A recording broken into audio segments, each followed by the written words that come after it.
Le titre dit tout. Je suis une femme au foyer en banlieue. Ces dernières années, je me suis lassée de la façon dont ma famille me traite. J'ai des fils jeunes adultes. Le plus âgé est sur le point de terminer ses études et a une petite amie sérieuse. Il a à peine le temps de me parler, car il privilégie tout le reste. J'ai passé ma vie d'adulte à élever cet enfant, à subvenir à ses besoins et à lui offrir de nombreuses opportunités. Il est poli avec les autres, mais pas avec moi. Son père défend son comportement et dit que je suis trop sensible parce que j'attends au moins une conversation avec lui quand il rentre à la maison. Quand il revient, il ne veut passer du temps qu'avec sa petite amie. Il discute avec mon mari de leurs intérêts communs, mais soit il commence à parler à quelqu'un d'autre quand j'interviens, soit il me dit qu'il doit faire quelque chose et ne revient jamais. Quand il agit ainsi avec mon mari, ce dernier s'agace. Mais quand c'est avec moi, c'est justifié, parce que je parle de choses qui n'intéressent personne.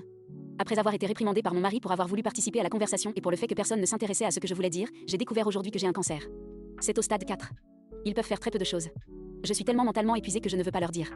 Ils ne réalisent pas que je n'ai plus vraiment d'amis à cause de mon rôle de principale aidante pour mon autre fils qui a un handicap. Au moins, je sais qu'il m'aime. Mon cœur est brisé à l'idée de ne pas être là pour m'occuper de lui. Cela me fait pleurer quand je suis seule. L'autre partie me fait aussi pleurer, mais je ne veux pas d'attention maintenant, c'est juste pour éviter qu'il ne se sente coupable. Malheureusement, je ne pense même pas que cela durerait. Merci de me laisser m'exprimer. Mon cœur est brisé, mais pas plus que ces dernières années. Juste pour clarifier, je n'ai pas été abusive ou négligente. Je n'ai pas été une martyre. J'ai exprimé ma tristesse face à la façon dont ils m'ont traitée, mais ils disent constamment que je suis ridicule. Je sais dans mon cœur que c'est vrai.